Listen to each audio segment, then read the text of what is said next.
Hello and welcome to the Holy Rivals Big 12 Mafia show. How's everybody doing today on a Tuesday? What's up, Bomber? How you doing? What a weekend of football. Yes, sir. Yes, sir. Immaculate and Moen, what do you got to tell us right here at the beginning? It was a great weekend of football, followed up by a great weekend of conference realignment talk. Who would have thought? Absolutely. And we're going to get into that in depth, believe me. I think the most important thing is when people are watching our show, they don't know what to plan for. So I really appreciate that.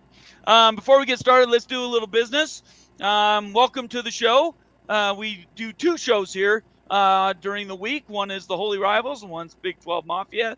And for a little bit longer, they're going to be the same, but starting this weekend. And we're going to just throw the gauntlet down and say Saturday, we are going to actually kick off with the Holy Rivals show.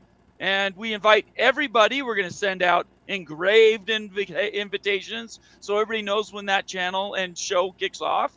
It's already in existence, but we're going to separate it. We are going to divorce it from the Mafia channel. And what we're hoping is that... Sorry, Phil. I thought that was the clap. Moan. That's okay. I thought you were going for the clap. No, I appreciate that. So let's Anyways. talk about that really quick. So Moen has got himself a soundboard, and he has an open invite to do any sounds that appeal to him. But if he pisses me off, we're going to kick him off the show. So that'll have to be something we work on.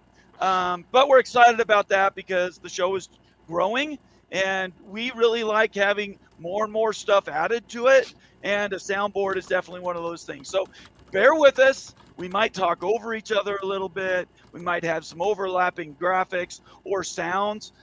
Please just bear with us. And I guarantee you we'll get better at it. So anyways, please subscribe to this channel. If you have time, go over to the Holy Rivals channel on YouTube. Subscribe to that too. Please leave us a comment or a question and let us know how we're doing. And turn on your notifications. Yeah, turn those on. Please turn those on. It's a huge for us, huge for the algorithm, so others can find us and we can build this community. So turn those notifications on. So important, guys. So thanks for considering it. And the notifications are on both. Notifications are on Twitter as well. So please go in and look at our contact and hit that little option that says you want to see all posts and replies, because that'll mean you're never out of the loop. And I would say that for all four of us. That includes Mafia, it includes Holy Rivals, it includes Immaculate, it includes Moen, it includes Wild Ute. And while we're at it, it includes Greg Flugar. Go through, and these people that we really care about, Greg being the top of that list, not excluding anybody else, but please turn those on, because we as creators, content creators, we live and breathe with some of the stuff that we put out on Twitter, and it's important, and you don't always get it on our YouTube shows. So we really want to encourage you to do that. So turn on your notifications on Twitter and on YouTube, and we'll be good to go. So as I need to dig up a graphic, what I'd like to do is let's talk about this last weekend. And Ute, obviously, as being partner on the show, tell us kind of your feelings about Utah, about BYU, and then we'll go from you to Immaculate, and then we'll finish with Moen. Who am I, sir? Utah man am I? Oh, y'all, that win was so good. The Utah UCLA game, I'll tell you what, in person it was hard to watch. It really was. I'm sure on TV it was even harder. But the Ute offense struggling, but the Ute defense got it done. Top 3 defense in the nation. So here are the takeaways. The Utes won the football game based on the pass rush and getting to Dante Moore early, often. First play of the game, a pick 6. That was the difference maker. It was loud at the stadium, a lot of juice and everything. And we can see, there was a lot of chippiness too. UCLA is not coming back. So this is the last time we're going to play those guys for a long time. So, hey, Bruin, see you later. See ya. There was just a lot going on, a lot of trash talk, and I'm super excited we got the win without Cam Rising. There's still no word on when this guy's going to be back. We don't know if it's going to be back versus Oregon State or if it's going to be in Cal in a few weeks. But, man, sitting at 4-0 without Rising, I'm super stoked about that. So, well done, Utes. Awesome defense, awesome special teams. Now, the Cougs. This was going to be a tough game for the Cougs. Really, after that Arkansas victory, it was such an emotional victory and everything. Gave it all in the field, came back 14-0 and stuff, and then going and playing your first Big 12 game in Lawrence. That's a tough ask and stuff, especially with an experienced quarterback like Jaden Daniels. So really, I think the Cougs are going to rebound this week, but I just thought that was a little bit too much to go on the road back to back. So kudos to KU for getting that win in Lawrence, getting ranked too. I think they're sitting at 23 in the AP poll, and KU's got a huge game this week, guys, versus Texas. And that's really one of the big games of the week. And seriously, if they can steal that game in Austin, my goodness, look at the Jayhawks go.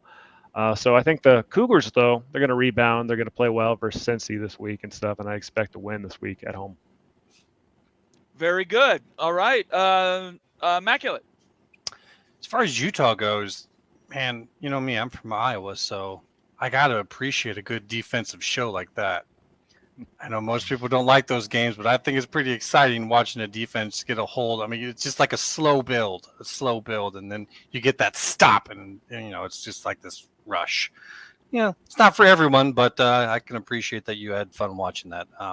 That's what I see from Utah. I see Utah, you're on backup quarterbacks and you're undefeated still in this year. Are you in the top 10 now? Top 10. God with bless. Wins over With Florida, backup Baylor, and quarterbacks. UCLA. Come Yes. on, right? With backup Well, I quarterbacks, remember that's crazy. weren't we talking about this in July about how difficult this record and schedule was going to be? I mean, it's remarkable. Unreal that the Utes are sitting at undefeated, like at 4-0. But go ahead. Yeah. It may not be unprecedented, but it kind of feels like it is. And to have it this year, with what's going on with football, with realignment, consolidation, with, where you're going next year and just everything that's led up to it, to know that you guys, even if you don't have Cam Rising, even, whatever happens, you're still in a pretty good spot. So I thought that was very impressive on Utah's part to get that win. Not very many people thought you were going to get it.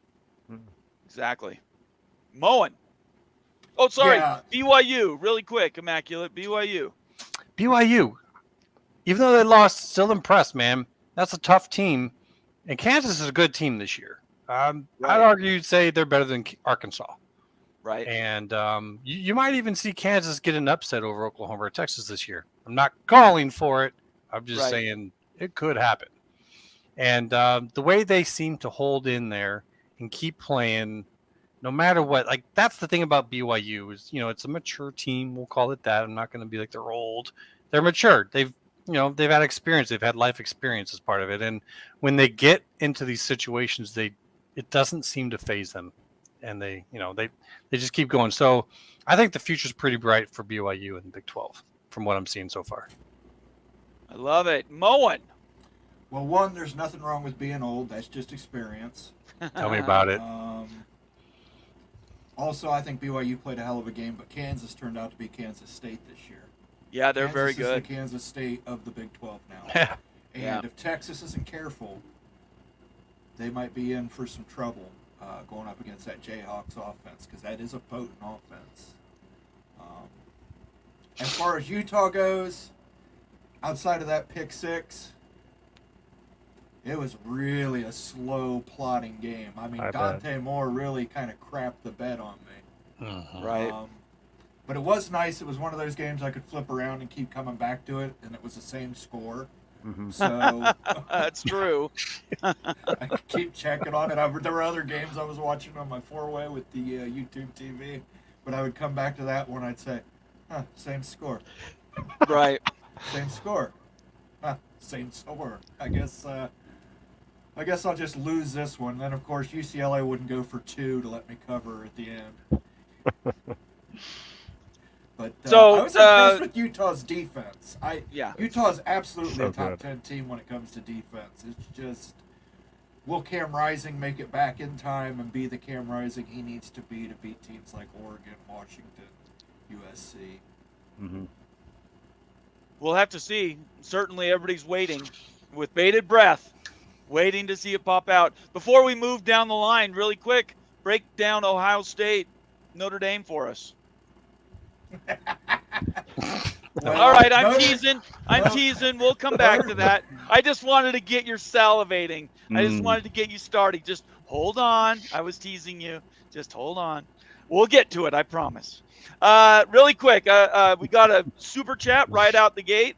Cleveland Rocks, who's also happens to be one of our paying members. Appreciate that, Cleveland Rocks. He says, Immaculate, great seeing you on Locked On Big 12. Tip of the hat. That was a great show. And I hope you enjoyed your time there with Drake. I did. It was a fun first experience to go through that type of format and to do that type of show and set up for it. So it was a great experience. Had a lot of fun. May be back on there again in the near future. We shall see. But I'm really glad that people were appreciating it and had a lot of fun watching it. Why don't you post the link to his YouTube channel, put it in the comments so everybody can see that, Immaculate, and the link specifically to your show, and put that in the comments section, and let's blast that out there, because I think all three of us watched it, and we thought you did a great job. And Drake, of course, he's a great host. So You repped well. I put the Yes. first one out there. That seems to be the one that's getting the most attention. There are two more, connected 8-minute right. segments after that for folks that you might also enjoy those just as much or more if you're not as connected to the Washington State, Oregon State situation. But I would that's just the one- post the first one, and That's what I they'll did. run into each other. Yeah. There you go. That'll be fine.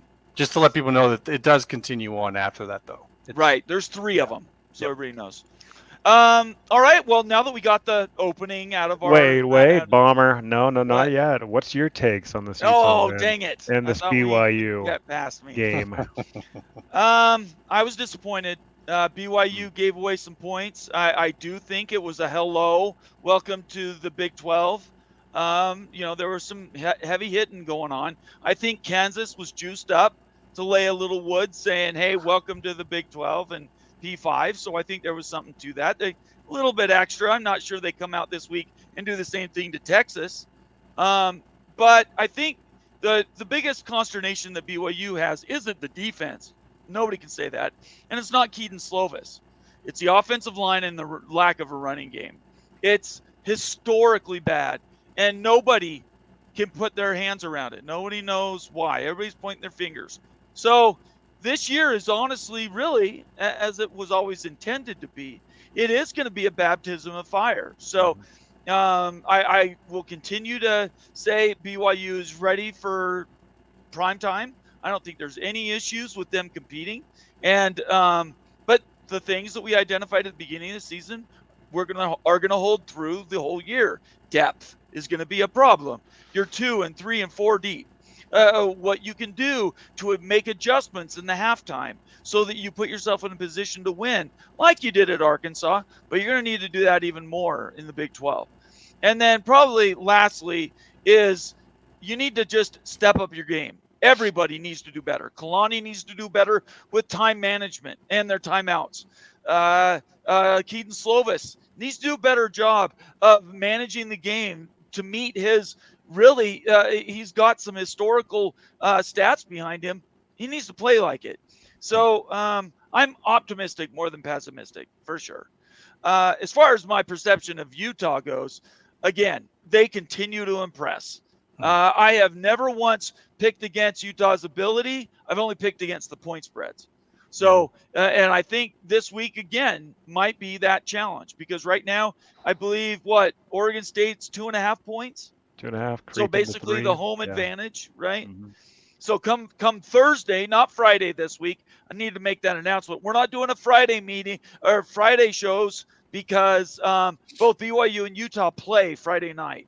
So we're going to do a special Thursday night show before the Thursday night football, and we want to invite everybody to that. But anyway, just to wrap up, I think the sky's the limit for Utah now. They're getting ready to turn the corner. You guys, it's all laid out in front of you now. You just need to get some people healthy off of their injuries. And as far as BYU goes, it's going to be a dogfight the whole season. But 7-5, hell, 8-4 would be Right. amazing records. That's And totally I in think, the cards for the Cougars. yeah. And I think So, this Cincinnati game is a big one, right? Having right. Cincinnati at home this week is the first time. Who's going to get that first Big 12 win? I just feel like it's just a big momentum setter for the rest of the year. You got to get it. I think the Cougars are going to get this one. What's the spread of the game? You know, Right now it's 2.5 points. BYU. 2.5. Yep.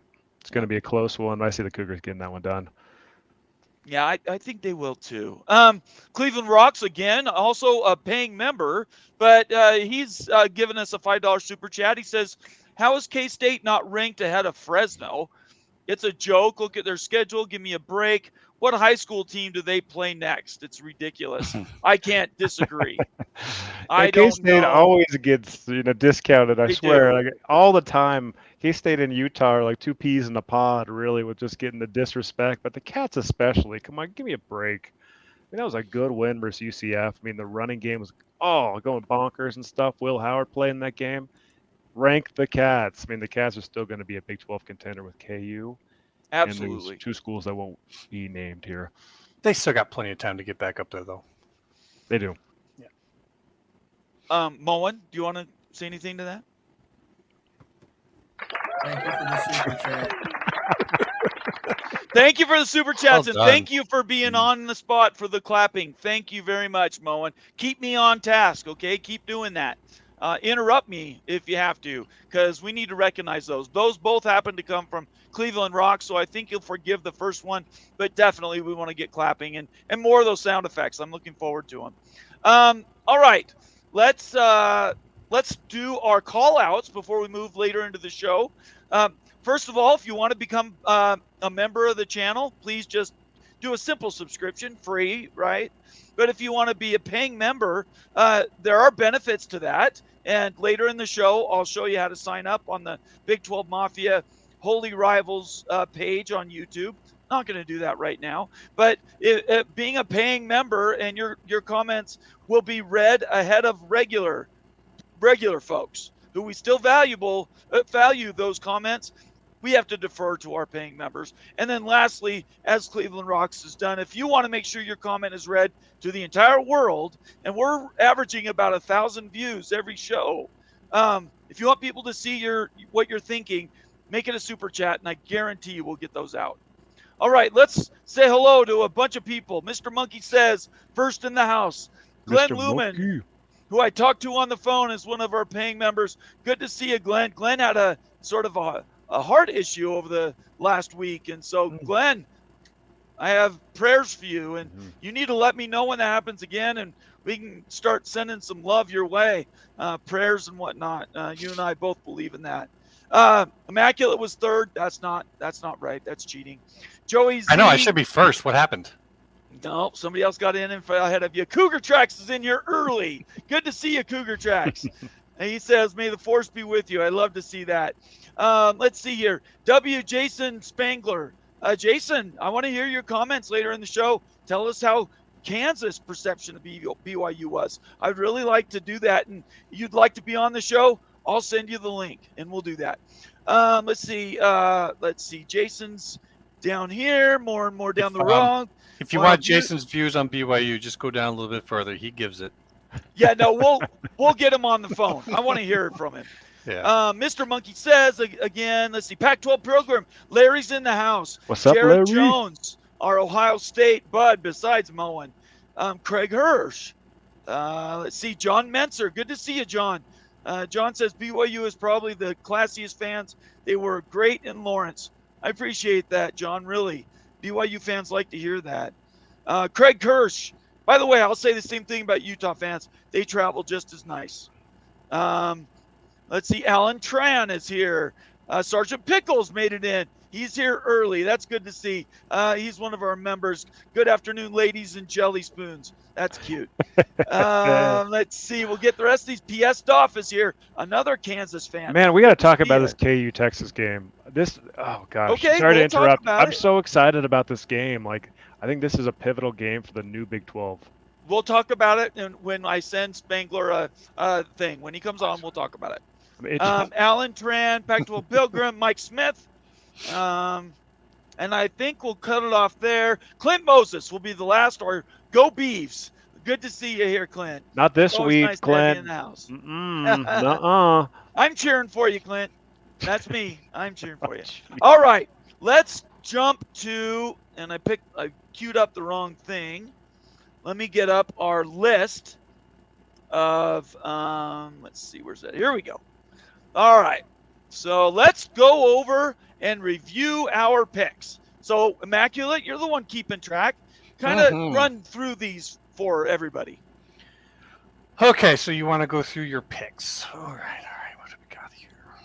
So we'll start with Bomber. He's listed there first as overall 14-10. Had a pretty good week, 5-3. You went with, obviously, BYU. Fortunately, that was a loss. Yeah. Utah, you went Penn State. We all went with Oregon State, so I'll just say that for you and for all of us, so we all got that wrong. Okay. You did go with Ole Miss. Missed that one. Florida State you got. Oregon you got. And Ohio State you got. So you ended up with 5-3 on the week. Pretty good showing. Yay, I'm going to clap for myself because I'm one. not always great at that. All right, who's next? Then you're next. All right. Oof. Yeah. There we go. I also missed on BYU. Hit on Utah. I missed on Iowa. That'll probably be the last time I'll miss on that one. Sorry, I need to display this differently. Missed on Oregon State. Missed on Ole Miss. Hit Florida State. Hit Oregon. And hit Ohio State. Landed 4-4. But still keeping my lead. So we'll let that be my bad week. How about Very, Okay. very tight lead right there, Immaculate. Yeah, you two guys came up on me. We'll go with Oot next. He had the winning week, as you can see, with 6-2. I don't know where Did this he guy. cheat? That's Man, the first you know, thought. Did he How cheat? would I wondering. cheat in this game? He got I one of don't those know. Somehow. manuals from a time traveler came and told him. I what's told up you or guys something. Utah was going to win, and these guys were squawking when Rising wasn't we going to all play picked on Saturday Utah. morning. I'm like, that- just stick with the pick. That wasn't the one that did it. You nailed Kansas, got Penn State. I mean, you got Oregon State wrong with all of us, but you hit Alabama. You were quite literally the only one to do that. Florida State, your miss was with Colorado, and then you got Ohio State. I should have But, counted for 10 losses. You're right there now. You were going into this, you were 8-8, and now you're sitting there at 14-10, one game behind the lead. I think that's crazy, by the way. That's really a 6-2 is amazing. He jumped. Absolutely. And then, Moen, do you want me to go through this? Well done. Well done, sir. Let me just say, Clemson's kicker screwed me. Yeah, If that's Clemson- one of them. I could have made that field goal, and I've had 4 back surgeries. Voting for I could've made Clemson that is a field. Loss. Anybody who votes for Clemson, it should be an auto loss. I mean, They You should have did get- won. Ohio State right. I got you that know. one right. I got that Yeah. one. You did get And I Oregon will- right. I will point out, everybody thought I was crazy when I said Oregon State, Washington State would be a good old-fashioned Pac-12 shootout. That was a What good did game. it turn It was out a to good be? game. It was a very good a game. Pac-12 shootout. Right. Yeah, and okay, what else did you get right? Oh, and you did get Kansas right. I took Kansas, yeah. Yeah. And I took Oregon. And that You Oregon. took Oregon, Kansas, and Ohio State. You got right. The rest. Can I push just one more button, Nate, Please. for that Oregon game? Yeah. Yeah. Oh, Take I'm them all right to with the that. woodshed. I'm never Tell picking us how you Colorado felt. ever again. Yeah. By the I way. told you guys they were gonna get curb stomped, boat raced, however you guys want to put it. What about all this Colorado momentum, though? Everyone's like, "Oh, Colorado's the best." You You know, know, that they Nebraska didn't win, the play TCU anybody. win. When No, you lose your TCU 's number one overrated. receiver, what happens is their defensive backfield gets to shift. Their number one defensive back is now covering your number two. Their number two is covering your number three. That's a bad loss. And when that person also happens to be your number one cornerback, then you have the same problem on the other end where your number two is covering their number one, and it just goes down the line. When I saw that he was out, and I'm saying the same thing for USC this week, I'll just say it right now, it's not going to be pretty. It's not. And we saw that even Travis Hunter tried calling Dion and saying that he had to be, in the next game, and that's not going to happen. Did he really say that? Yeah, there's a video out there. Oh my Dion is gosh. showing the text to his team and trying to be, this is a dog. Anyways, just saying he's not going to be in the game, and it's going to be a big deal. And when losing your number one receiver is a big deal, losing your number one quarterback is a big deal. But losing Right. both of those, in my opinion, he's more important than Shedeur. What do Just you guys think about Colorado? Are they built just on clicks? Or Right. they really No. are they Right now focused they on are. winning Yeah. here? I That's mean, you just- don't- that's you don't all get just to Coach coach relax. Lanning talk. said. That's just Like- coach talk. That's how you get a team route. I mean, people are looking into that way too much. Anyone who's been in the locker room, that's just getting a team fired up. But even for- with like this Hunter news and stuff, like everything is public. Everything with Colorado's But, public. Is that I just mean- based on the clicks, or like what is that just for No. recruiting, or what's the point? all of it. I mean, that's kind of the young kids these days, man. That's how they want to show off. Now with NIL, they want to be seen. They want to get those NIL deals. It's a big part of it. That's why they got their name with their Twitter link or whatever it is, the Atom, on the back of their practice jerseys when the guys are going around and showing off. It's people are taking it to be, this shallow side of things, but it's not. It's the business side of college football now. Sounds like the XFL to me. I mean, Well, let's keep this in mind too. Those cameras were in the locker room to see that Dan Lanning speech. Right, Dan that's Lanning true. Yeah. let them in that locker Yep. room. Yes. He was putting his message out there to the recruits as well. But- Talk shit, get hit. And that's what Deion happened. is They got changing. hit. we even saw that at Georgia. I mean, Georgia had cameras in their locker room for his talk. It's changing, and some people aren't comfortable with that, and I get it, but it is part of the game now going forward. Really quick, Jason Spangler, I know you follow me on Twitter, or maybe you just sent this to me. Did you send it to me? You need to send me a DM. I can't find a DM that I've gotten from you before, so I can send you the link to join the show. I'd like to get that to you sooner than later. So if you're still watching, and I think you probably are, send me a DM on Twitter, and I will. I'll send you the invite. Bomber, we need to get Moan's thoughts on this Ohio State win. Yeah, I wasn't. Go ahead. Yeah. We got. I want to hear all about it. I mean, I watched go the ahead. game. I've got some thoughts too, but I want to hear your thoughts, Moan. Every thought. Okay, I will say this. I thought Notre Dame played exceptionally well, but they played not to lose the game, and they lost the game. And Ryan Day, I know a lot of people thought that was a classist shot at suffering succotash Lou Holtz, but, Lou Holtz just happened to be the last guy to tell Ohio State that they were soft. That's been a narrative for the last 2 years, and Ryan Day clearly just had enough of it. And I think the fact that they drove down there with 1:26 left and scored on a rushing play tells you all you need to know about whether or not they're soft or not. They dominated through that drive. I mean, honestly, Ohio State should have been ahead by more. An offensive lineman made a stupid penalty. If Woody Hayes was the coach, that kid would have got paintbrushed as soon as he got off the field for doing a stupid penalty like that. But I was happy. Again, I was drinking throughout. Ohio State can never let me just have an easy one.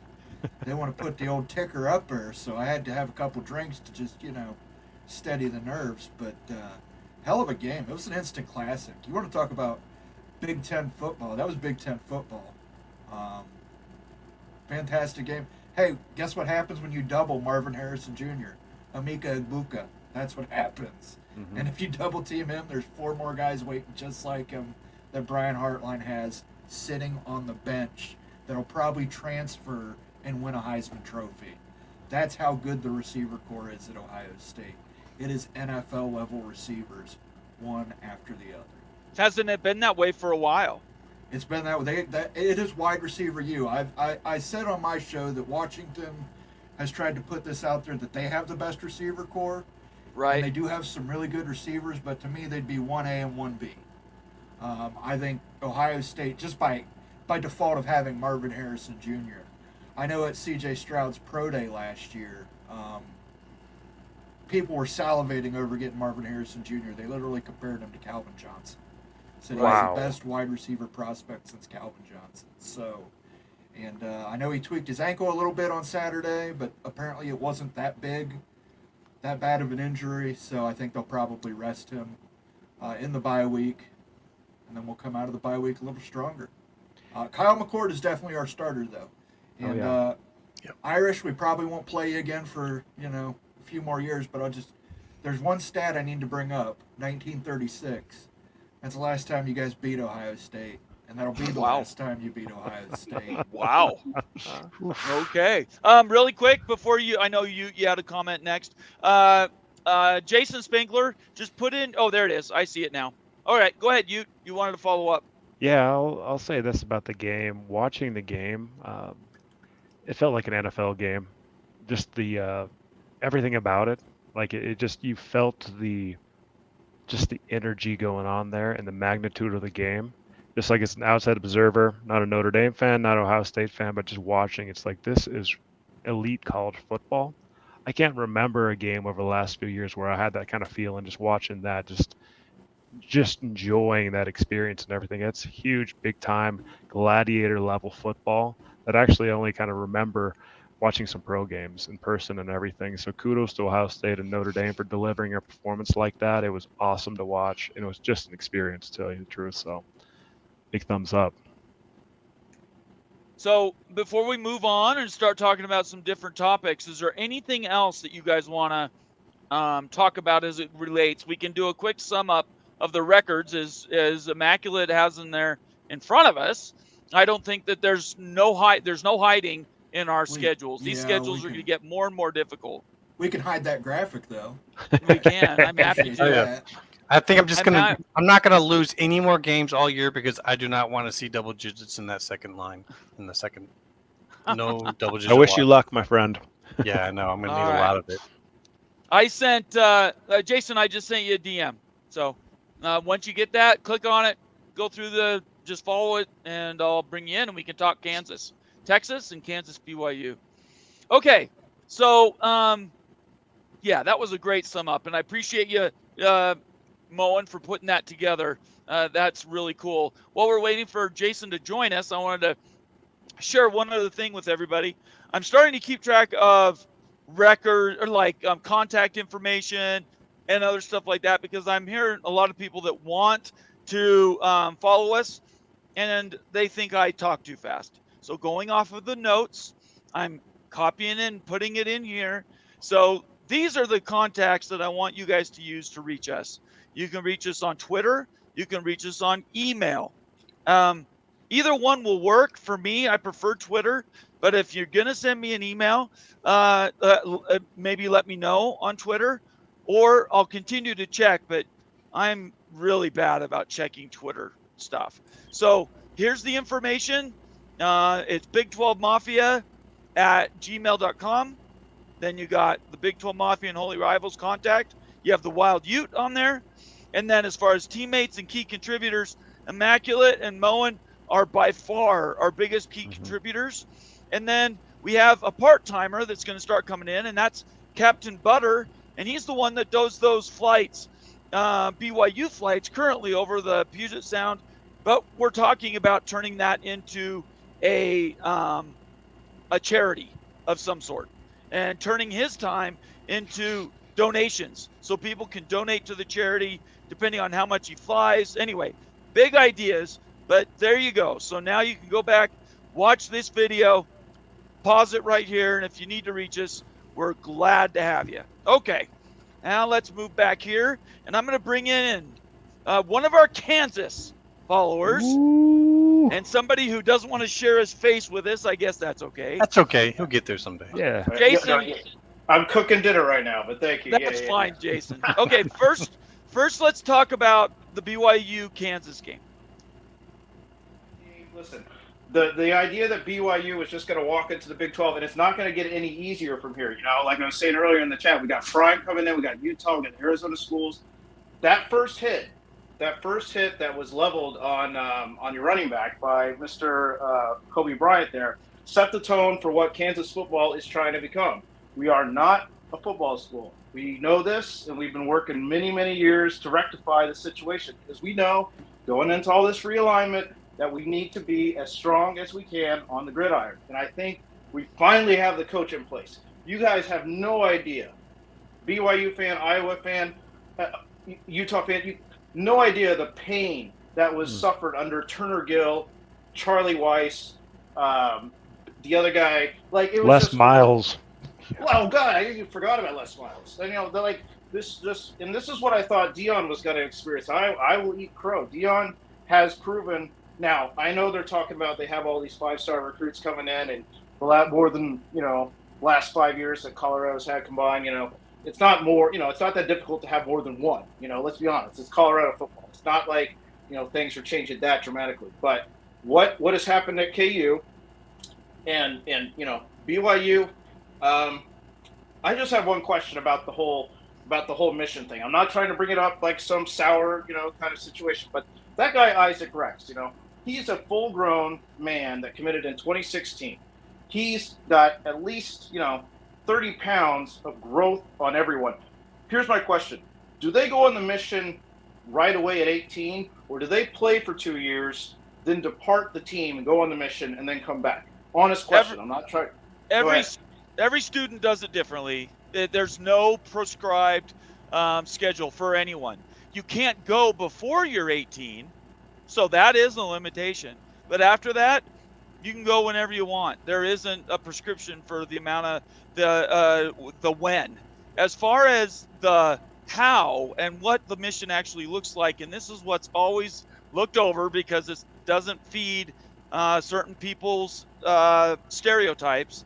When these kids go on their missions, they're not working out. They don't do any exercise. The only thing that you could count that they're even doing that's exercise-esque is they walk and ride bicycles, but not at any pace. They do it, go 20 feet, get off their bike, go knock on a door. So that's not really any measurable exercise. And two, they're not lifting weights. There is no calisthenics program. The shape that they're in when they come home, generally they're way overweight, and you can back me up on this because Utah has the exact same type of players. They have RMs too. They come back, they're out of shape, and typically it takes an entire year for them to get their air and their wind back, for them to be in shape to go out and even attempt to play a down of organized football. So I don't know what you've heard in overtime. I hope some of these negative stereotypes will disappear. But while Isaac Rex might be big, I think you have to remember that he went at 2016, but then everybody got interrupted for 2 years for COVID. So it's not just missions. It's you're just right. as well we're seven-year seniors that were held back and are big because of COVID. Yeah, well said, Bomber. I'm just going to throw something in too. Really, these guys, oftentimes, these are return missionaries. When they're on the mission, like Bomber's saying, they can't work out, they can't exercise, they're not in elite athletic training, right? So when they come back, a lot of times they're not the players they used to be, guys. Yeah. Like a lot of times they lose some of that skill that's 2 years away and everything. It takes a long time to get back to where they were even at, and a lot of times, again, they're just not the same. And so really, I don't know if it's an advantage or not. Really, you could see it both ways. Maybe for Rex and stuff, probably took him a year to get going again, but he's bigger and everything. So you can look at that on the surface, it looks like an advantage. But what kind of player would he be if he never went on a mission, right? Like he just developed his skills all along. Great You player. just never know. I mean, let's be honest. And watching that game, he was the one. I was scared every time the ball went to him. He caught it, and had Slovis not thrown and I think he's getting a little pass here. To be honest, I think that's the one that was tipped around, the interception that was tipped and got ran back. That's one thing, but that first one he threw was right out of the second half started. You just can't do that, and I just felt like the team kind of just was like, I almost saw him halfway smile over there at the sideline. I don't know. That was just my feeling about it. But I think BYU is going to be fine, but I don't think it's going to be any easier. That was my thoughts on the game.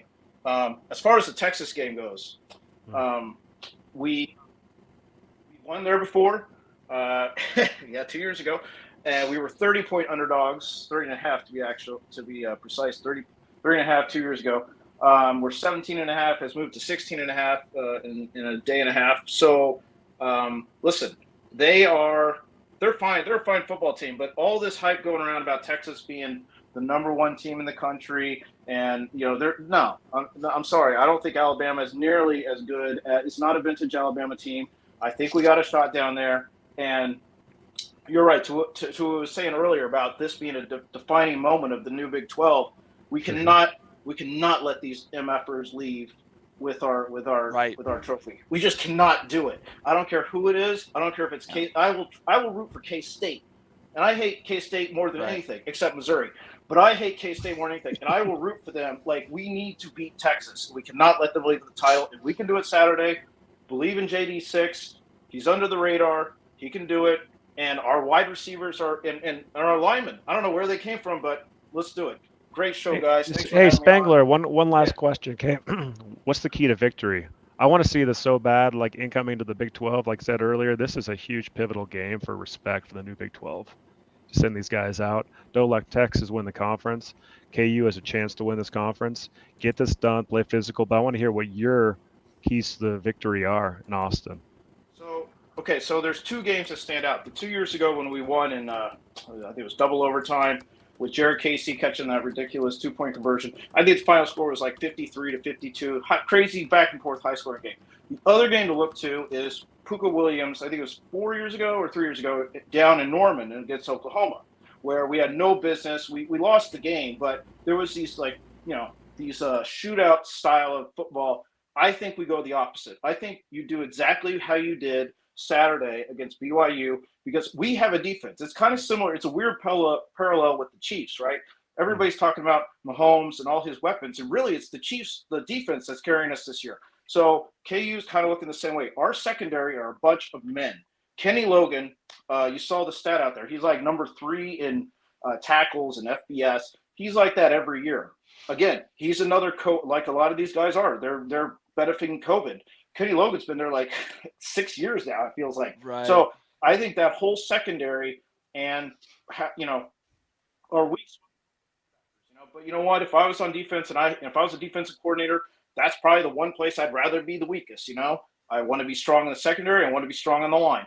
Do we have the depth? I don't know if Texas has the depth. I'm sorry, but everybody keeps talking. Where did all these guys come from magically? They beat Alabama. I get it, but they threw some big plays. But I think we got a better secondary, and we got a better quarterback than Alabama has. Now, we're in Austin. Would I rather be in Lawrence? Yeah. But you know what? Take that. The line's already moving, all right? Smart money's going on KU. And, man, if we win, I might jump off the window. I mean, I swear. It's going to be – I cannot – I'm telling you, I will come to Lawrence, and I will streak down the hill – and we will, we'll do it. Spangler. I'm 44 years old, right? And I love KU football more than anything. Everybody else loves basketball. I'm like, F that, man. Basketball's fun and all, but no, man. KU, like that Orange Bowl year that we went, when you guys remember we beat Virginia Tech and Akeem Talib running back those like touchdowns, like that was my jam. And I cannot wait for us to be back there. And we get over this hump. I just want to send those losers out. Horns down. Let's go. Hey, so before you go, a couple comments here. Mr. Monkey says KU has yet to play 4 full quarters in a row in a single game. Do you agree with that? Did we lose him? Are you still there? I mean, oh, sorry, you're cracking up. My stupid headphones. That's okay. I think the game against Illinois is a very underrated performance, right? We had, I think it was like 6 sacks in that game, right? The Nevada game was, nobody watched it because it was boring. And I do think, and everybody's laughing about KU, like, oh, they can't play no vanilla kind of offense because they're not good enough. But I really do think they did, because we have this wacky offensive coordinator who throws all these stupid plays out. Half the plays they ran last week against BYU, I was like, what are you doing? Just I thought ball. there was some questionable play calls. I agree with you. Yeah. Because BYU is not a team you mess around with. And you're right. Like, I've been hearing this a couple times. 3 or 4 plays and KU loses. And that would have been disastrous. Like, as much as BYU wanted to win Saturday, it would have been 10 times worse for us to lose. Because we're building up all this stuff. We're trying to get this, stadium renovations all going. But yeah, like the whole, I don't know if we're like a 4-quarter kind of team. If if that makes sense.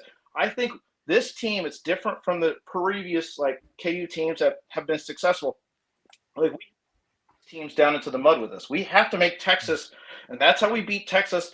We beat Texas twice in the last 5 years. I think my math's correct. I think we took off. They didn't show up the COVID year, by the way. That was them who canceled the game. We were there ready to play. They canceled the game. So we beat them 2 out of the last 5 years. And the reason that we beat them is because we make them like sloppy. And because Texas can be sloppy. They're not. I'm sorry. Right. I'm not feeding into it. I don't think Quinn is like the new Colt McCoy and all this talk that we keep hearing. Like, no, he's just a regular guy, and they beat an overrated Alabama team. So, have we played 4 quarters? I think we have.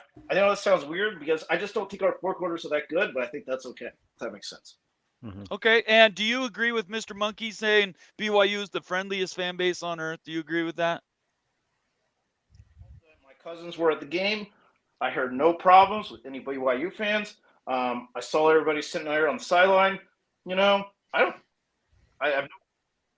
so. I don't think we're in a era of like combativeness in the conference. It's weird. Like, to be honest, any of you guys ever felt like this? Like when I'm sitting there watching Texas. I mean, we got a lot of bad football teams going on too. Like Oklahoma State, they need we're looking bad. KU cannot be the second best team in the conference. Like it just cannot happen.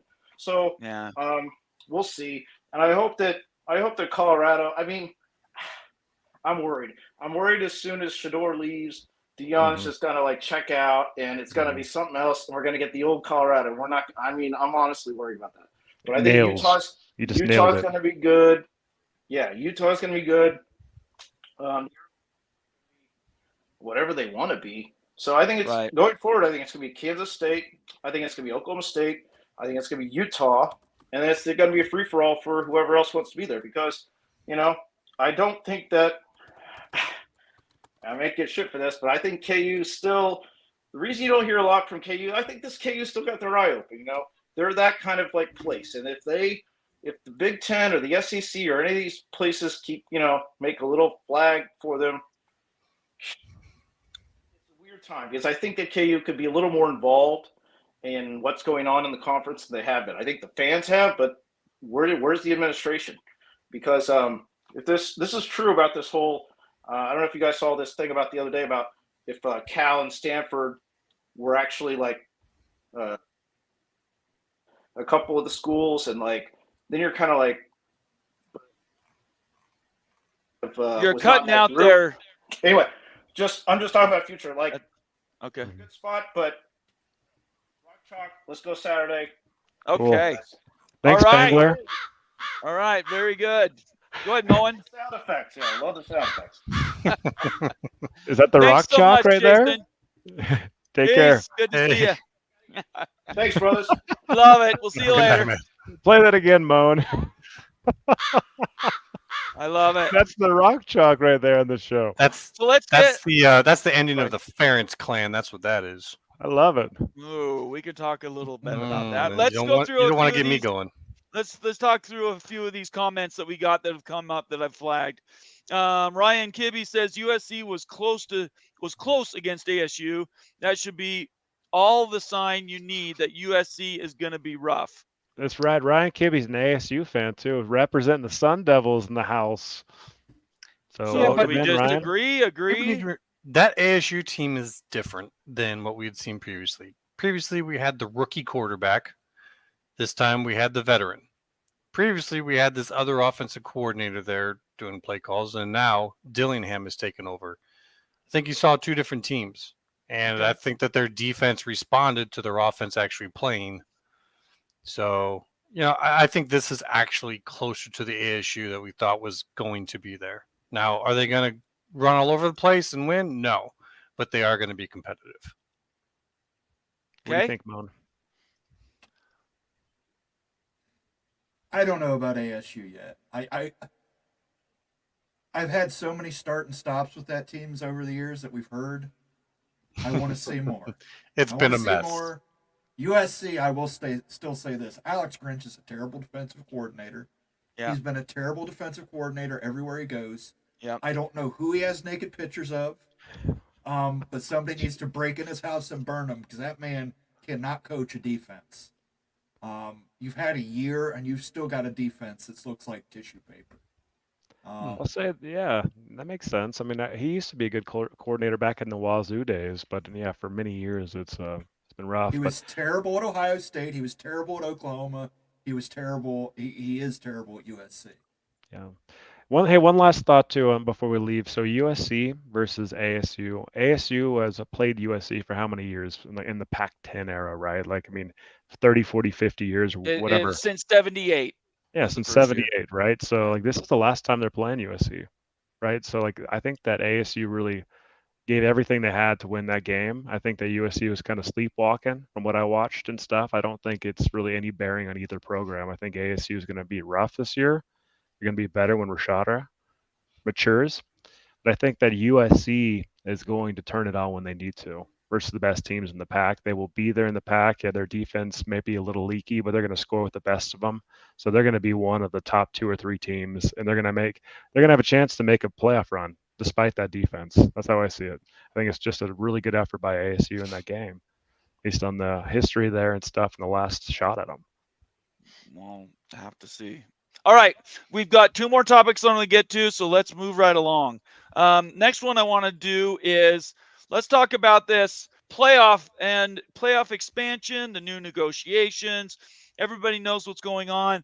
Basically, for 2024, there still possibly could be changes if they could get unanimity for all the voting parties. So that would be 10 conferences and Notre Dame to make changes. Nobody's proposing that those changes will happen, but the conversation right now is revolving around 2 things. The Pac-2, Oregon State, Washington State. I'm going to put that down as one issue.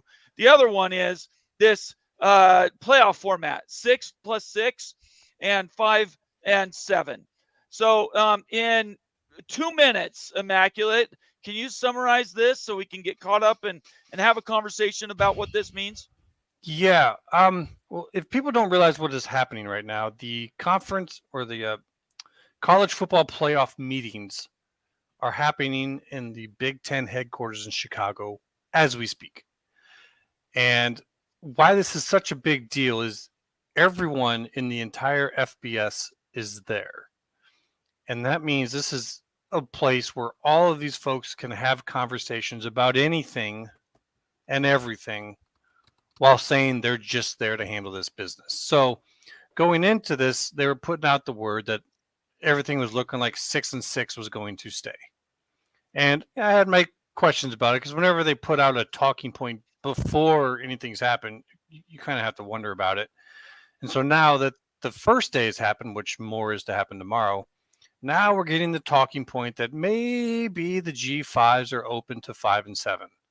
And there's been 2 talking points that have gone out that, they're open to 5 and 7. And then the other talking point is it's kind of based upon whether the Pac conference is there. So it gets very interesting when you have all these different events and talking points all starting to coincide around the same thing. And that's the Pac-2. They did nothing in Dallas. It was just a month or 2 ago when they had the CFP meetings in Dallas, and none of this happened. So now they're in Chicago trying to do the same thing. And it looks like they need to push this forward because this is for 2024. So that's what's happening. That's what you're seeing here. It's all the political movements within this to 5 and 7 means 5 conference champions with assured spots. And then the 7 would be at large. The 6 + 6 is 6 conference champions plus 6 at large. So, if the Pac disappears and they stay with 6 and 6, now you're looking at 2 G5 champions getting in. And that's, I'm going to admit, you're probably not going to have 2 G5 champions that are even rated. But if the Pac disappears and we go to 5 and 7, that is no different to the G5 than 6 and 6 right now with the Pac. So when you see the G5 saying we'd be okay with 5 and 7 if the Pac disappears, it's because it's, same old, 1 G5 will get in as a champion. So that they're basically signaling that situation right now. Immaculate, is there any opportunity for a 4 and 8 possibly to develop here too? Oh, you mean four four? lock Or spots for power the conference. power Man, you'd have Yeah. the then 8 G5s at-larges. all have equal votes in this. So in order to completely cut them out, which that would be doing, I mean, let's be real, like the chances of a G5 getting one of the top 4 conference champion positions, it's not very good. Right. So they would be cutting themselves out on purpose.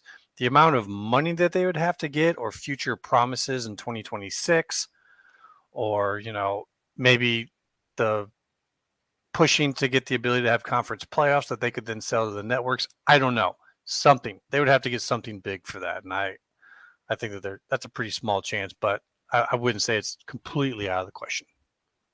Speak to why the G5s even really have a say in this model at all, in these conferences and everything, because I think it surprises a lot of folks that they even have a seat at the table to really determine these things. Why is that so? And is that going to change, you think?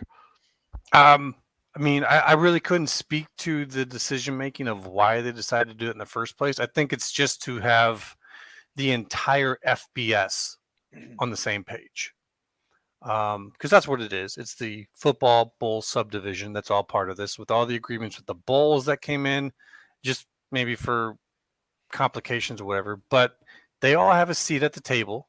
They all have a vote, and at least for now, at least through 2025, I think. I'm not sure how it changes in 2026, but there's talk it'll change. But it requires a unanimous vote to change anything. And so that means any one G5, it's not the commissioners, it's presidents that sit on the executive management table. They can stop any movement from happening. So it kind of looks like Oresco is kind of speaking for the G5s right now. And I'm sure they all have the same opinion on this. And so if they didn't, you'd see someone else speaking up. So this kind of seems to be the collective G5 opinion on this, and that means their vote is consolidated. So, which doesn't matter. All you really need is one to not approve. But yeah, Moen? they're a part of Sorry. it. Right. Moen, Couldn't this before you, ama- yeah. Moen, 1 second before you give your opinion, because you're next. I just wanted to. We're at an hour. I want to have everybody. Thank you for being here. We're at 56. We were just at 60 people concurrent live. Thank you so much for being here. Please follow all of these guys on Twitter. Please subscribe to our channels on YouTube and be a part of our growing family. We've got really good and respected people that contribute to this show, lots of respected guests, and we want you to be a part of that. So please subscribe and turn on your notifications both on Twitter and on YouTube. A bump for tomorrow night. We have Bob Thompson, the one, the only godfather of realignment and media. That's Bob Thompson will be here tomorrow night at 8:30 Eastern. And be here or be square. We're going to be asking questions, and we're going to be talking some really highbrow questions that we want to get out of Bob. And we really specifically, I'm speaking to my Washington State and Oregon State fans. In the next 24 hours, you guys, Connor and OS Beaver and anybody else, if you have questions you want me to ask Bob Thompson related to Washington State, Oregon State, or the Pac-2 realignment even, send them to me, DM them to me on Twitter, because I will be combing through those, and who knows, yours might be brought up. Last thing is we got a half hour here to go on our show. Please, if you want to get your comment read guaranteed, it'll have to be a super chat. We have way too many regular comments to go over. Or you could become a new member of the channel and become a paid member. And I defer to those comments if no others have popped off. Okay, now on to you, Moen. Yeah, Immaculate. I wanted to ask you, don't you think that there's a possibility that they believe that the 2 remaining schools in the Pac-12 will not win their lawsuit, and that the Pac-12 might simply dissolve with the 10 leaving members? I think that there's a possibility for that, but I think, as you probably well know, with legal proceedings, it's time. It's consuming. You're waiting. Like they haven't even got the next injunction hearing scheduled, and that's done by the court. That's not done by anyone else. It just takes time in between all the steps. So by the time they finally get to that point, I mean, who knows where we're at on this? Could they lose? Yeah, that's what happens when you go to court. If everyone knew exactly how a court proceeding was going to end, nothing would ever go to court. You would just have a settlement beforehand. So is there a chance? Sure. But the problem is how long it would take to get there. Right. And the other thing I would bring up is we're still not done with consolidation within the G5 yet either. Yeah, there's not as much money pushing that because they don't have the big regular season deals. I don't think we see a whole lot of that until we get the new rules for a postseason, like conference playoffs and whatnot. But it's coming. Sorry, go ahead. Connor has a statement here, and then we're going to fix this, so I want to make sure everybody's clear about it. If you're on Holy Rivals right now, the page, it's just basically taking a feed of our Big 12 Mafia main page.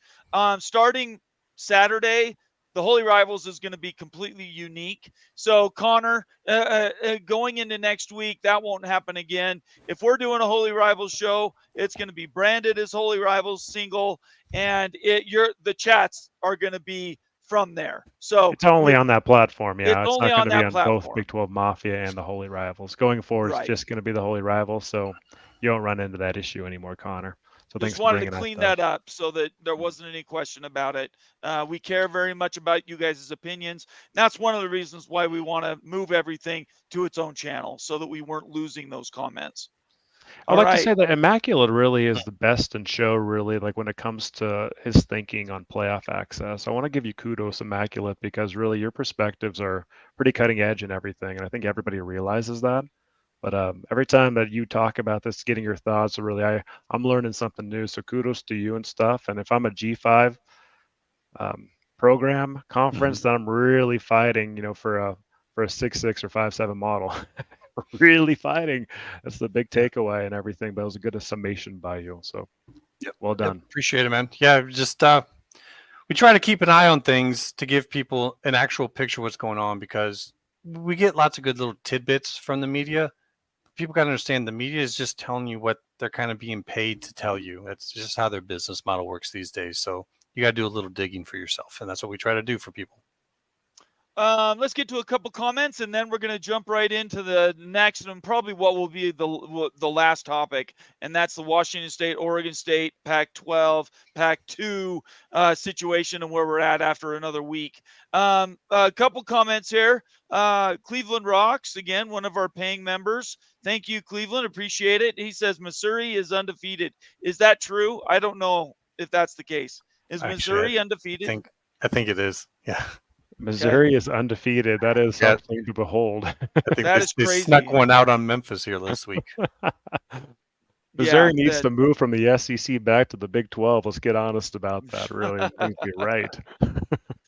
And then one more from Connor. He says, "Immaculate put your leverage so much more succinctly than I ever could have on LOB 12, which is Locked On Big 12. We're coming home, BBs." That's what Connor says. So hopefully they're coming to the Big 12. And you guys remember talking about it for months. How long was I saying that Oregon State and Washington State were probably going to have to go to the Mountain West? I was not a believer, but I was. You were. That's why I'm saying this, because you were. Yeah. But the temporary restraining order, right? It turned me. I was just really and I had to go and look at more information when I started seeing these numbers. It was just like, holy, S-bomb. Absolutely. All right. I'm going to bring up this comment, and then I want you guys to talk about Oregon State, Washington State, while I get the graphic that we can see what shows were watched this last weekend. So this comment from Sergeant Pickles, who's one of our paying members, he says, Washington State, Oregon State pulled better TV numbers than any future Big 12 team matchup. I think Coach Dickert said that as much right after the game. Let's go around and go in reverse order. Moen, what did you think about Oregon State, Washington State, the game? And are you impressed with these viewership numbers? Hashtag Moen was right. I called it as a shootout. That's what I thought of the game. As I was losing my shirt on the picks. As far as the TV numbers, that's accurate, but let's also keep in mind that it had very large coverage. That was on Fox, and I believe it was basically the only thing playing against it was Ohio State, Notre Dame. So there were a lot of people flipping back and forth. But yeah, being on Fox by yourself on primetime, you should have better TV numbers than any of these Big 12 matchups that might have been played against competition on ESPN, on Fox Sports 1. So, I mean, you got to take it with a grain of salt. But it was a fantastic game. It was a competitive game, and competitive games will do that for you. Immaculate? Well, we're looking at those numbers right now, and some people might go, oh, wow, look how far down that is. Well, let's keep in mind, that's Oregon State and Washington State. That's high. And I think most people weren't even ever paying attention to these schools before, but now they're a storyline. And that was a great game.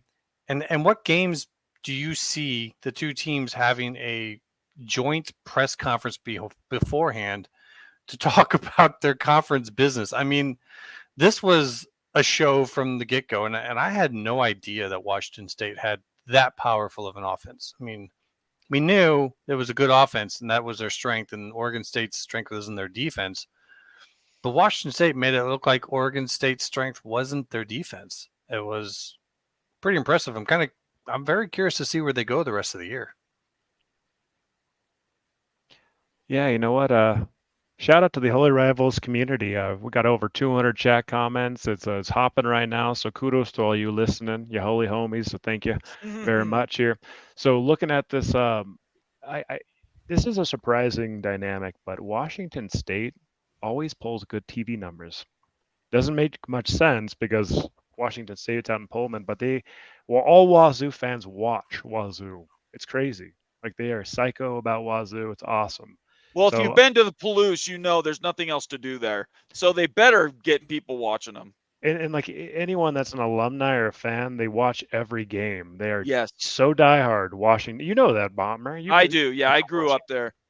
And so I'm not surprised with the TV numbers. 1.5 million is a good number, and it outdrew Utah UCLA. On Fox, the earlier game, which is a bit disappointing, that Utah UCLA game for me to see. But I think that Oregon State and Wazoo, it's clear that they need to be in an A4 conference. There's no reason to not have these schools in. And that's really where we're going with this, right? I mean, they do draw when they're playing each other. There's no reason to leave them out. They bring a lot to the table, and so, yeah, let's bring them on.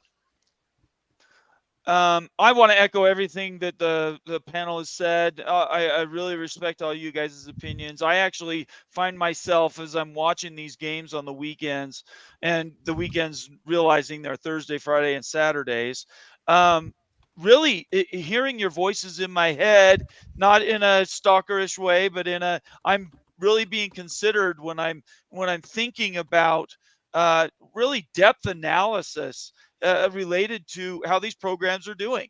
And the media eyeballs is what drives all that demand. And it's remarkable to me that no matter what anybody else does, the fact that Colorado, Oregon is still over Ohio State, Notre Dame, arguably top 5 of all rivalries in the country when they play, and Colorado, Oregon beats them. Just what are we really dealing with here? And I think it makes me think, do I have to change what my paradigm is looking forwards down the road to be, is Dion breaking the system? Is this a situation where he's taking a 50 or a 10-pound sledge to all of college football, and it's going to be reformed in a different way? Put this in perspective. That's at 3:30. You go down, what's the next game you see at 3:30? BYU played at the same time. No, I know, but if you go down the list from Colorado, Oregon, what's the next game? Utah played at Mississippi at Alabama. Look at the ratings. Yeah. It's double. Yep. Double the ratings of Mississippi at Alabama. Yeah. That tells me everything. I mean, it outdrew Ohio State, Notre Dame, guys. That's unreal. And the question I'm asking myself, is this the Taylor Swift effect? I mean, did you Right. guys see all that coverage like the Chiefs got? You know, when Taylor Yes. Swift was at the game No. watching Kelsey. I mean, No. like that's all the talk No. of the town. Is No. this just the same? All right, right. Well, he's now I know you don't want to dating. talk She's about it, but like it's a. I know she's Travis not dating Kelce and Travis Taylor Kelce. Swift. Being at the game and all the coverage there. and all the eyeballs, all the conversation, it's all about Taylor Swift. She's bringing half the audience, right? Is this just the same thing with Coach Prime? And like, is this a short-term thing? You know, after Coach Prime's been in college football at the highest level here, is it going to fade? But I just feel like that it's just Prime. It's nothing to do with the matchup at all. Colorado, you know, before Prime came, couldn't even draw like 1 million views. I think it's Right. NIL It's NIL. because now businesses can get directly involved, and he's using that. Dion knows how to use that better than others, but he's also kind of writing the blueprint for others. Like all these coaches, you're now they're showing off their talks in the locker room. There's now money is directly involved. They don't have to hide it. They don't need bagmen. You can just go straight in. You can get these guys, and if you're going to do that as a business, you want them to be as visible as possible because then you're connected to them. So to me, it's NIL. It's money. It's all the above on that. Yeah, it's So, just the fame of it, right? It's the Taylor Mhm. Swift effect, and like Sure, Deion Sanders is absolutely. a brand And like that, right? Like, and Yep. and so of course you're going to see this. How many people just tuned into that game to watch Deion? That's what my question is. Okay, so it's 10 million views, right? Is it 7 million views just for Deion? Is it 6 million? How many? Like Oregon draws typically about 2 or 3 million a game. Yeah, it's probably So 7 really, or this 8. is all Deion Sanders Well, like it's- input, right? Like It's half and half. Half of them want to see him get crushed. Half of them want to see him rise above. Well, and How- Sergeant Pickles here, who's one of our paying members, he says, I cannot wait for CU to There get crushed it a is. couple more times. Well, they just got blown out. I mean, you can't do any worse than his team did on Saturday, and people still watch the game. And I don't think that's going to affect next week's viewing numbers either. I do. Do you really? Yeah, now that he's lost, Keith Jackson used to say it best. Well, Nelly, sometimes the coach turns back into a pumpkin. Right. That's what happened here. Yeah, they'll still have- Story's over for Colorado. Mm. They'll still It's have not good high. numbers. It's not going to be like this, but they'll still Yeah. have. It'll still be like 8 or 7, or I mean, it's still because there's still going to be people talking about this and people who still want to see him get crushed by USC, and still people who want to see him bounce back. Or I mean, what other story is going to take over? That's the thing. Now people are going to want a story. If you've got another story to take over, then I can see it. But if not, then they're going to persist. Well, That's I what- think the biggest thing that's going to happen here is it's going to be diminishing returns for the rest of the season. They're going to with keep every getting loss beat. too. With every loss, they're going to keep getting beat. I mean, it's fun to look at new things and exciting things, and a lot of people tuned in the first game to see how Coach Prime would do, and he won. And people tuned into the second game to see if he could do it again. But I mean, eventually the newness wears off, and is he going to be able to build enough of a following for the Colorado program before that happens? Here, I'll just say this real quick, and I know you guys probably want to get on this as well, but remember, they have 2 losses. They're going to get 2 losses. I mean, we're picking them as 6-6, or at least I was. So they're going to have losses to these teams, these bigger teams. But after that is the return of Travis Hunter at Arizona State, and that's a very winnable game. You have the big story of his return, and so the story picks right back up. I mean, it doesn't have to go that way, and maybe it does fall off like you're saying, but I'm just pointing out it could also just get picked right back up because you have to have another story to replace the story. These networks are looking at these numbers and they don't want to see a drop. If that drops down, you don't have an equal corresponding rise from somewhere else, then it's a loss for them. So unless you got a better storyline to push, they're But still I going think- to try and push it. I think that's what it is, though. I do believe it's one-off viewers. I don't think these are just CU fans. I think this is people that watch Survivor Yeah. tuning in to watch. I don't think they're even necessarily sports fans. It's the Taylor Swift. And if they get punked 4 more times in a row, even, it's going to be really tough for those numbers to hold. Well, maybe, I think they're all marshmallow stats. I don't think any of this is real. But that's exactly what the networks want. They don't want just college football fans watching college football. They want it to grow.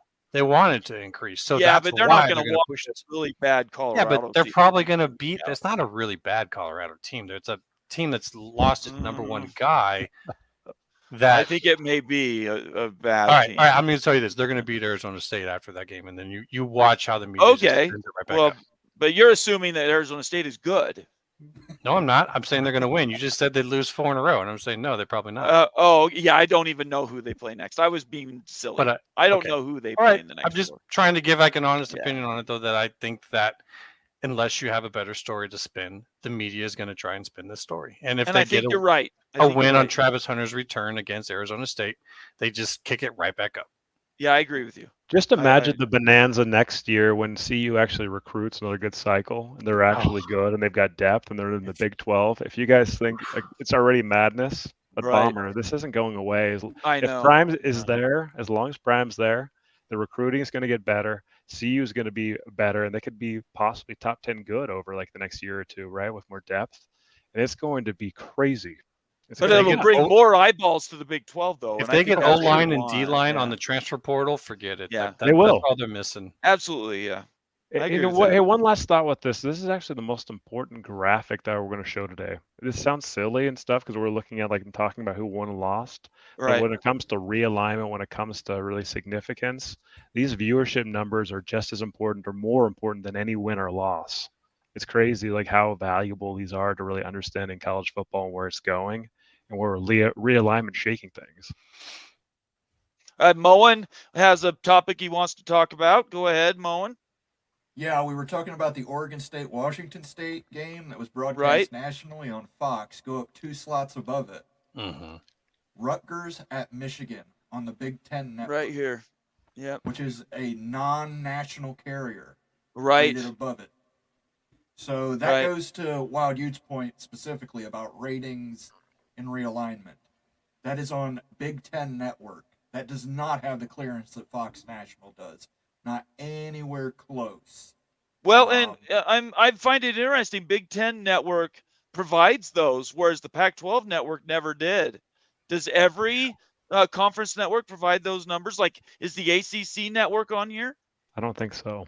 I don't think so. No, because they don't ever have good numbers to show. Big Ten Network does because it has pretty good coverage across the country. Okay. You can get it anywhere, but like here, it's a little expensive. It's not top line, but right. Okay, I didn't know that.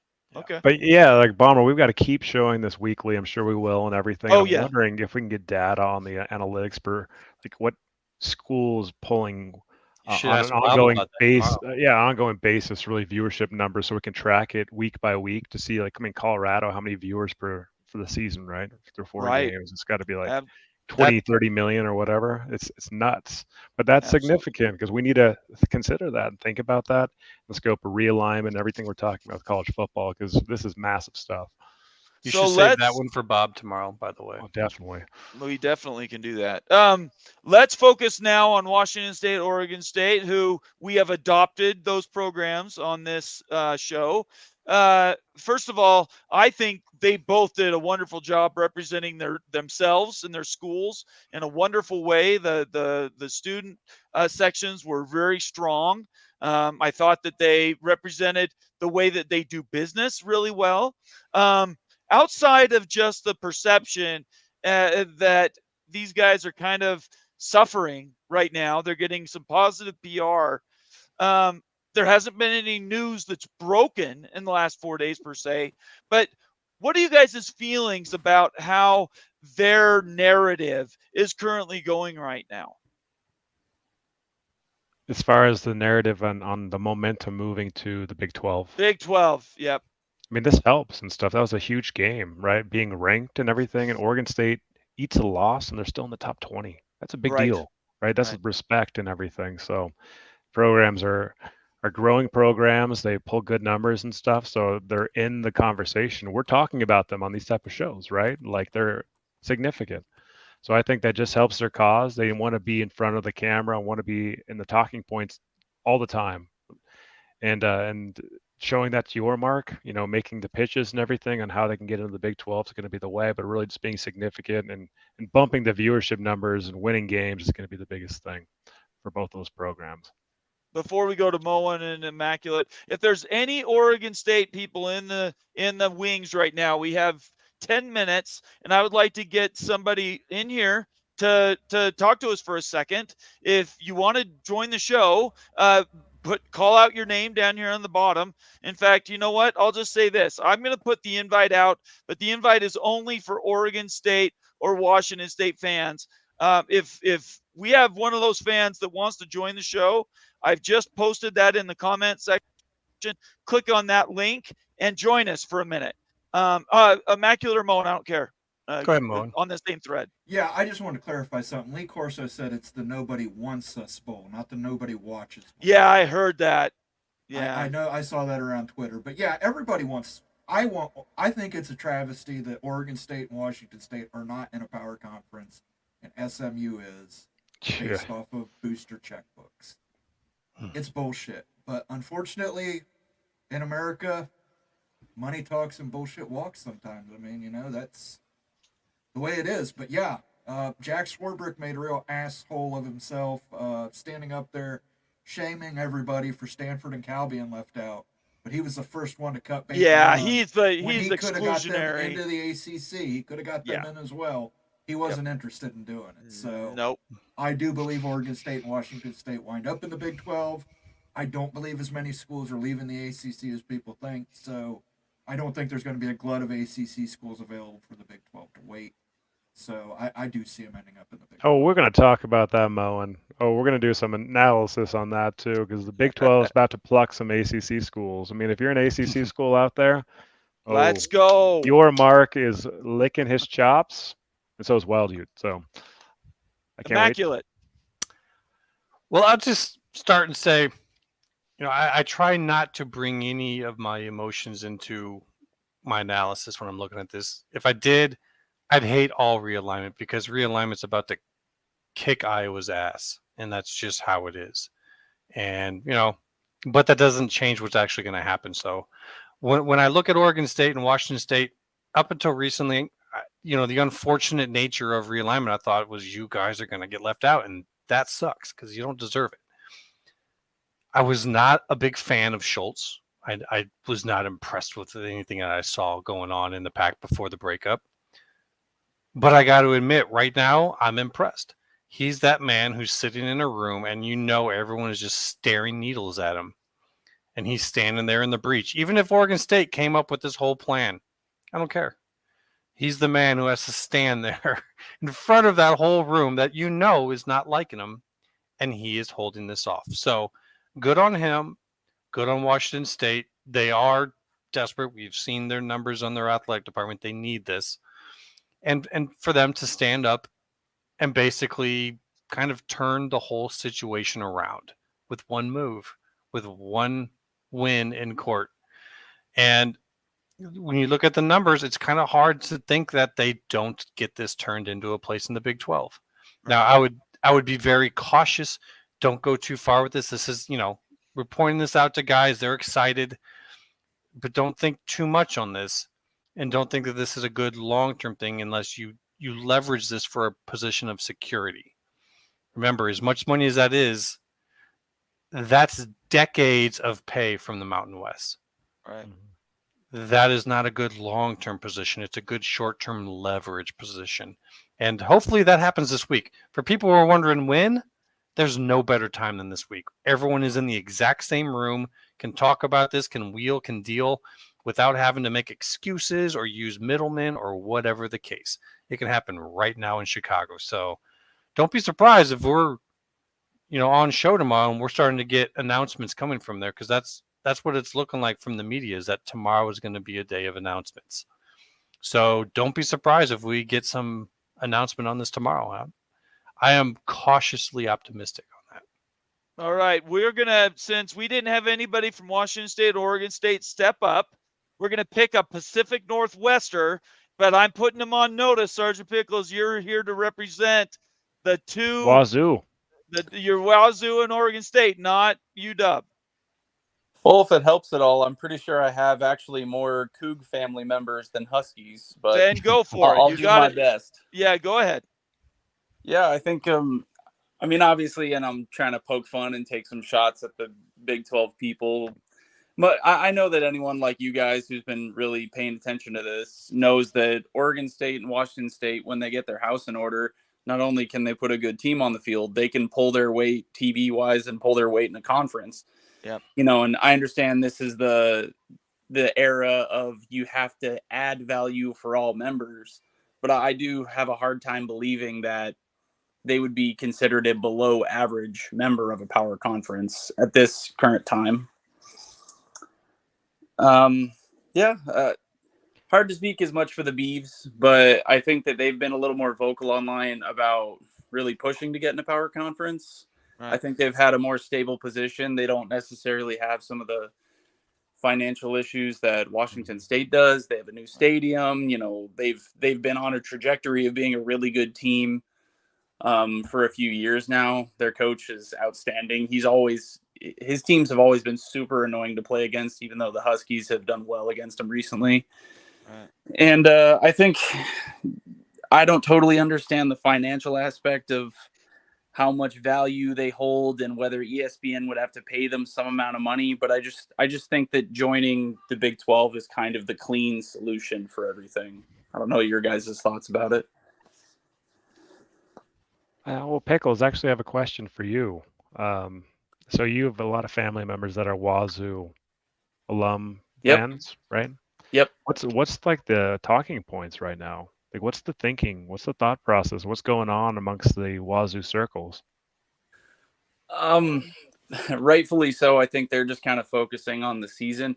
They've had about enough out of Pat Shun and Kirk Schultz just saying all sorts of wacky stuff. That's kind of been par for the course back to like Bill Moose days. The old AD they had would just say totally off the handle stuff that really painted the university in a bad way. And I think they finally have a good competitive team, to kind of focus on. It's kind of more just like I don't want to say apathetic because they care about their team in school, but it's more just like whatever happens. I'm looking at on the field, wherever we end up, I want to put a good team together and play well, especially with someone like Cam Ward. Mm-hmm. So, I think it's just a lot of apathy as far as the, leadership department goes. They've had their fair share of guys say crazy things over the years. My Gotcha. best friend is a Wazoo graduate, and we grew up in the Tri-Cities, Richland specifically, but lower southeastern Washington area. And I can tell you right now, all the people that I talked to over in the last several months about Washington State, and there's some Oregon State up there working at the nuclear lab. They care deeply about staying relevant, and it's already wrote that they got left behind by the Pac-12, but I think they're looking at this as an opportunity to, if they can get the invite, to really excel if they can get into the Big 12. So that's really it's going to come down to. They just need the invitation. I definitely think that's kind of the mindset. I mean, if you think about it, if you look at it in kind of the recruit rankings, I'm kind of a nerd for recruiting and looking at all that stuff. Washington State and Oregon State are recruiting against the Iowa States, the TCUs, the whoever. They're recruiting for the same caliber of players. It's not like these are some JUCO rosters where they're not getting any talent. Yes, there may be a step below the Oregon, USC, Washington level of recruiting, but they still get very talented guys. And I think that they would slot in really well into the Big 12, even in that way, where it's not like they're going to come in and struggle. I mean, it's hard for any team to change conferences, just ask Nebraska, but they're set up where I think it really wouldn't be that difficult of a transition for them. And yeah, especially with a good starting point that they're at now. I mean, Bomber, I know you and I were old enough to remember back to the Ryan Leaf days and, of course, going to the Rose Bowl. Like, they've had some killer teams in the past. It's not like they've been totally devoid of any success ever. They have had good teams here and there. Washington State always kind of seems competitive. Like, even if they don't have any names, they always kind of seem to give a good game at least. And And really, that's what you need out of a partner in your conference. You just need them to not roll over and die. Like you don't need them to be the Right. best team every year. You just need to know that if you have a team that's on a run, that's going for, trying to get into the playoff or whatever, and the team that they're playing against this week is Washington State, hey, we can put that on TV and it's going to be a good game. Right. That's Yeah, fair. They draw pretty good numbers. I've even seen some people kind of like you're talking about. They do the analysis where they kind of factor in the opponent and what network and what time slot. And Washington State is an above average Power 5 team for drawing TV numbers on like an apples to apples comparison. Even Oregon State is, they're not anywhere near the bottom. They hold their own. And it's kind of like you're saying, Wazoo. I mean, we always kind of joke with them about the whole little brother thing because Washington does tend to beat them in the Apple Cup, but they're never comfortable games. It's pretty rare that it's just it makes it very uncomfortable. And I think if I remember right, the year that Washington went to the playoff, Wazoo, I think, ended up ranked 10th going into that game. So it's not like ancient history they've had, that they've been in the basement of the Pac-12. They have good teams and they can have good teams. Same for the Beavs. It's like a really tough outing. And, you get some of that East Coast bias and they're not ranked. And then you looked and you're like, oh, they held, they came within 7 points of beating Oregon. And then last year they beat Oregon in a crazy comeback that nobody saw coming, except for fans who know what it's like to play Oregon State. Absolutely. I'll leave the last question with Moen.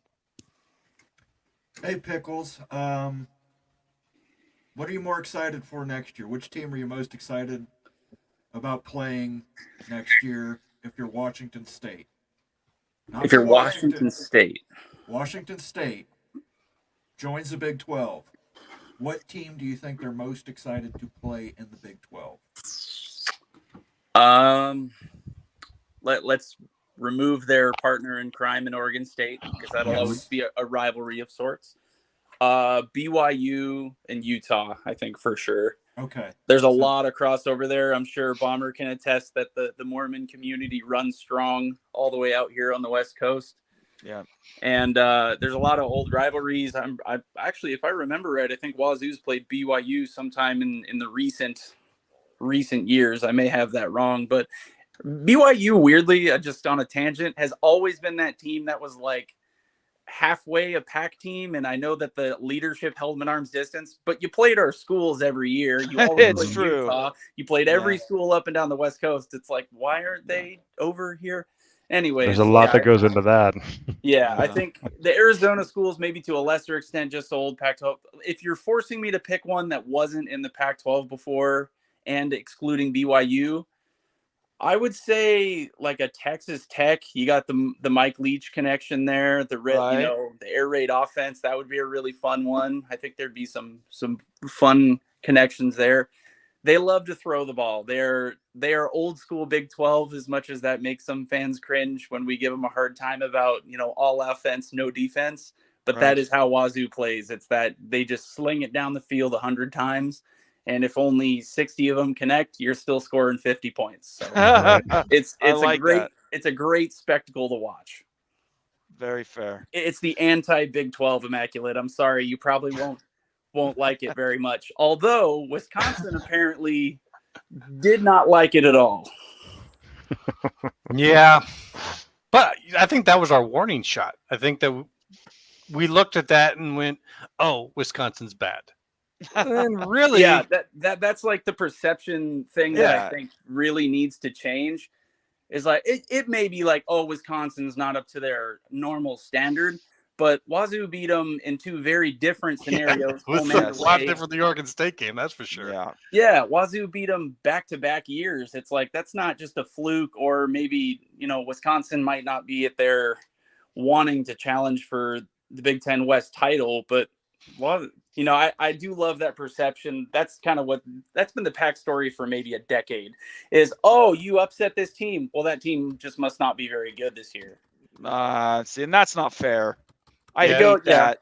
But that'll change. I hate that. If they were to be in the Big 12, which has ESPN pushing it, right? Yeah. You'll be surprised when narratives all of a sudden change based upon who you're playing with and playing against. And so I think if they get in, look, there is some of the underdog effect. I think some empathy has now gone out towards Oregon State and Washington State over this. I think you've probably got some people call them bandwagon. I would say empathetic fans. Yeah. And so I would say going forward, because of what's happened, crazy as this is, and maybe, people might not like this, the Oregon State and Washington State brands have been improved because of what they've just now gone through with the pack. Like it or hate it, as a marketing, that's what I would say, that their value has actually gone up. Yeah, they made good coaching hires and were on a good trajectory program-wise. So that I think it's just terrible that it coincided with, the year the Pac-12 fall apart. I actually think you still see this basically the same Pac-12 season, even without all the drama in the background, that we'd still be kind of culminating in this spot where we have really good teams, you have good coaches in place. A warning to Big 12 fans, if this does come to fruition, be prepared to see a full feature on Old Crimson at game day every week, whether you like it or not. They will talk about it until the end of time. Love it. Yeah, it is a very cool thing, but it's like, as a UW fan, I'm just like, does anyone know about Wazoo other than the Old Crimson thing? Hopefully in the future they do. Hopefully it's because they're good on the field, but for years, that was generally the only reason why people knew about, an agricultural school in Eastern Washington. Right. Well, thanks, Pickles. Appreciate it. We got to wrap this up, but thanks for coming on and representing Definitely. Washington State and Oregon State to a lesser extent. I'm inviting other people. If you guys want to be part of the community and you want to talk and get your ideas out, feel free to join us when we have time, because we very much value your opinions. And Pickles, thanks for being a subscriber. I really appreciate all the support you've given to me and to Ute and all of us on the shows. And we really appreciate it. Yeah, no problem, guys. Last one, Moen. Roma Dunze, #1. Go Dogs. Purple Dogs. Parting shots are always good. All right. So we went a little bit long. I didn't give Moen his 2 or 3 minute rant. Do you want to take advantage of that right now, I Moen? would love to. Go ahead. I haven't forgotten about you, buddy. Coaches on 4th and 1, 4th and short, 3rd and short, run the damn ball up the middle. You don't need a bubble screen. You don't need some reverse triple play flea flicker to pick up 1 yard. Run the ball up the middle. It's easy. You snap to the left, to the right, up the middle. This is not, you don't need to have some computer sciences degree to draw up some play to get you 1 or 2 yards. Clemson, you had a fullback that was averaging 7 yards a run, and you needed 2, and you let Garrett Riley convince you to throw a bubble screen? You give the ball to that guy and let him ball. Ohio State, you did the same thing in that Notre Dame game. I get it. Emeka Egbuka's fast, but you know what? You don't need a fast guy to get you 1 or 2 yards. You need a big guy. Send him right up the middle. The old Pete Johnson play. Take 245 pounds and just ram it in there. Enter it. There you go. Okay. I appreciate it. And I'm sorry I cut you short before. We were in the middle of a topic and I didn't want to lose track of that. So I appreciate that. Everybody tip a hat to Moen for his new soundboard. And yeah, I appreciate you being the AV guy in the background for the show. I love that Jayhawk sound too, Moen. I love That's it. fantastic. All right, really quick, 1 minute outs. Let's start with you, Ute. Yeah, big game this Friday here, Oregon State, Utah. It's a pivotal game to see who's going to win. Really, it's going to have major impacts on who's going to win this Pac-12 conference. Ute's got to get it done, hoping for Rising's return back. No guarantee he's going to play, though. It's probably not. So it's going to be Nate Johnson playing in that game. So Utes are dogs in it. So I'm hoping that they get the dub. Big game. Let's get it done. Very good. Thank you. Moen. Yeah, Buckeyes are on a bye this week, so I am going to officially put my weight behind the Kansas Jayhawks. Yeah, I'm with you Texas. there for sure. All right, I guess immaculate. All right, well, guys, be watching tomorrow. Could be a very, very interesting day. That being said, I'm going to do my little rant about Iowa. Ferentz, Kirk Ferentz, you have been an institution. And all I have to say about that is do not ruin your legacy.